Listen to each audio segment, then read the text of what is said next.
Live stream کا نہ ہونا، پھر عمران خان کی تصویر کا وہاں سے لیک ہو جانا، جو کہ مانیٹر کی اسکرین سے لی گئی تھی، ایک شاٹ تھا مانیٹر اسکرین کا۔ وہ تصویر وائرل ہونے کے بعد پولیس اور عدالتی اہلکاروں کی دوڑیں۔ اس کے بعد پھر جسٹس اطہر من اللہ کی طرف سے جب عمران خان کو ایک موقع پہ کہا گیا کہ پٹیشنر نمبر 1 کو دلائل کے لیے ہم بلا لیتے ہیں، تو اس پر ایک دم قاضی فائزہ صاحب چونکے، اور انہوں نے کہا کہ نہیں یہ اس پہ پٹیشن نمبر 1 کی بات ہم ایک ہی دفعہ سن لیں گے، اور ساتھ ہی انہوں نے مخدوم احمد علی خان کو کہا کہ آپ اپنے دلائل دے دیں۔ تو اب تمام تر جو عمل تھا اس سے ایک چھوٹی ذہنیت کی عکاسی شاید ہوتی ہے، یعنی اس طرح جس انداز میں قاضی فریضہ صاحب نے اطہر من اللہ، جسٹس اطہر من اللہ کی بات کو کاٹ کے اور مخدوم احمد علی خان کو کہا کہ آپ دلائل دیں، اس سے وہ ظاہر ہو رہا تھا کہ کسی صورت میں شاید وہ عمران خان کو فی الحال بولنے کی اجازت نہیں دینا چاہتے، اور ایسے اقدامات جس سے زیر عتاب شخص یعنی اڈیالہ کے قیدی کا قد بڑا ہوا، ہم یہی کہیں گے کہ جو کچھ بھی ہوا ہے اس سے اڈیالہ کے قیدی بڑے لگے، ان کی مقبولیت میں اور اضافہ ہوا، آپ کو پسند ہو نہ ہو، لیکن اس سے اندازہ لگا لیں کہ چند گھنٹوں کے اندر ہی ان کی ایک تصویر 1 ملین سے بھی اس کے زیادہ ویوز ہو گئے، دنیا بھر میں وہ وائرل ہو گئی، باہر کے اخبارات میں بھی وہ تصویر چھپی، اور جس بے چینی کے ساتھ اس پیشی کا، اس سماعت کا انتظار ہو رہا تھا، اس سے اندازہ لگا لیں کہ ہمارے بہت سارے دوست ہیں شمالی امریکہ میں، کینیڈا میں، جنوبی امریکہ میں، یورپ میں، کہ رات کے 2-3 بجے تھے وہاں پہ، لیکن وہ اس انتظار میں تھے کہ شاید سپریم کورٹ کے یوٹیوب چینل پہ یہ سماعت لائیو سٹریم ہو جائے، مگر ظاہر ہے وہ نہ ہو سکی۔ اب اس کا نتیجہ کیا ہوا کہ جو لوگ بڑے بڑے دعوے کرتے تھے، بڑے بڑے عہدوں پہ فائز ہیں، وہ بڑے چھوٹے معلوم ہوئے، اور ان کو شاید اس بات کا احساس نہیں تھا کہ تاریخ آپ کے فزیکل قد کو نہیں دیکھتی، یعنی کہ آپ کا قد 6 فٹ ہے، 6.5 فٹ ہے، یا آپ کا قد 5 فٹ ہے، بلکہ تاریخ آپ کو آپ کے ذہنی قد سے، آپ کی جو پرسنالٹی ہے اس تناظر میں دیکھتی ہے، آپ کے خیالات کے تناظر میں، کہ اس کا آپ کا سیاسی سٹیچر کیا ہے۔ نپولین بوناپارٹ کا کہا جاتا تھا کہ وہ 5 سوا 5 فٹ کا بندہ تھا، لیکن آپ نے دیکھا کہ کتنے عرصے تک اس نے حکمرانی کی، فرانس کو کہاں سے کہاں پہنچایا۔ وہ الگ بات ہے کہ اپنی بیوقوفیوں کی وجہ سے بعد میں اس کو اقتدار سے ہاتھ دھونا پڑا۔ آپ تو لہٰذا کہنا میں یہ چاہ رہا تھا کہ فزیکل قد سے کسی کا بڑا یا چھوٹا ہونا ثابت نہیں تو، بلکہ تاریخ ڈٹرمن کرتی ہے آپ کے اقدامات سے، آپ کی سوچ سے، آپ کے نظریات سے، کہ آپ کتنے بڑے ہیں۔ اب جو انصاف کے ترازو، یعنی آپ کو معلوم ہے کہ سپریم کورٹ کا نشان جو ہے، سمبل جو ہے، وہ انصاف کا ترازو ہے، اس کے نیچے بیٹھے ہوئے لوگوں کو بھی سوچنا پڑے گا کہ آج کے واقعات کے بعد کیا انہوں نے اپنا قد بڑا کیا یا چھوٹا کیا۔ ایک البتہ انہوں نے، ہم نے سنا ہے، یہ اچھا کام کیا کہ فیصل وابڈا، جو کہ شاید انہیں چھوٹے لوگوں میں، بلکہ غالباً ہی چھوٹے لوگوں میں اب شمار ہونے لگے ہیں، کہ اس نے جو پریس کانفرنس کی عدلیہ کے حوالے سے، جسٹس بابر ستار کے حوالے سے اور کچھ اور ججوں کے حوالے سے، جس طرح ایم کیو ایم والے بھی آج کل کافی ہنگامہ کیا ہوا، انہوں نے ایک باقاعدہ کیمپین شروع ہوئی ہے، طارق ٹیسوری گورنر نے بھی یہی بات کی کہ وہ ایک لگاتار ایک گانا گایا جا رہا ہے کہ عدلیہ کے اندر بھی احتساب ضروری ہے، اور جسٹس بابر ستار ان تمام ججوں کے خلاف ایک لحاظ سے کیمپین جاری ہے جنہوں نے عدلیہ کے معاملات میں بیرونی مداخلت کی طرف اشارہ کیا، اس کی شکایت کی ہے۔ اب کتنی بدقسمتی کی بات ہے اس ملک میں کہ توشہ خانہ سائفر اور دہشت گردی کے کئی کیسوں میں ضمانت پر رہائی کے حکم کے بعد بھی عمران خان کی راہ میں اس قسم کی رکاوٹیں کھڑی کی جا رہی ہیں۔ عمران خان کو جیل سے سپریم کورٹ بھی لایا جا سکتا تھا، کوئی اتنا بڑا مسئلہ نہیں تھا، نہیں لا سکے، اور یوں اس ادارے کو کی بھی بے توقیری ہو گئی ہے جو کہ خود کو آزاد اور دباؤ سے مکمل طور پہ آزاد قرار دیتا ہے، جس کے جج کہتے ہیں کہ وہ جو دباؤ برداشت نہیں کر سکتے جج، ان کو گھر چلے جانا چاہیے۔ یہ بار بار ہمیں سننے کو ملا ہے سپریم کورٹ سے۔ تو کیا چیف جسٹس قاضی فیضی صاحب کو بھی آج کے واقعے کے بعد کچھ ایسے ہی خیال آیا ہوگا، کیا دباؤ تھا، ہدایت تھی یا مشورہ تھا آج کی کارروائی لائیو سٹریم نہ کرنے کے حوالے سے۔ اب نیب کیس میں مقدمے کی لائیو سٹریمنگ کا فیصلہ اگرچہ یہ سب کو معلوم نہیں تھا کہ باقاعدہ ایک کمیٹی نے کیا تھا کہ ٹھیک ہے لائیو سٹریمنگ کر سکتے ہیں، کیا اس کمیٹی کے فیصلے کو اوور رول کر دیا گیا؟ یہ اوور رول کس نے کیا؟ یہ تو عدالت سے یہ فیصلہ،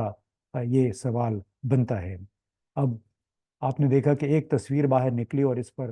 عدالت اور ایوان ہائے اقتدار میں کیسی کھلبلی مچ گئی، اور تصویر لیک کرنے والوں کی تلاش شروع ہو گئی۔ بھئی خوف کس بات کا ہے؟ اور کیا جیل میں رہ کر،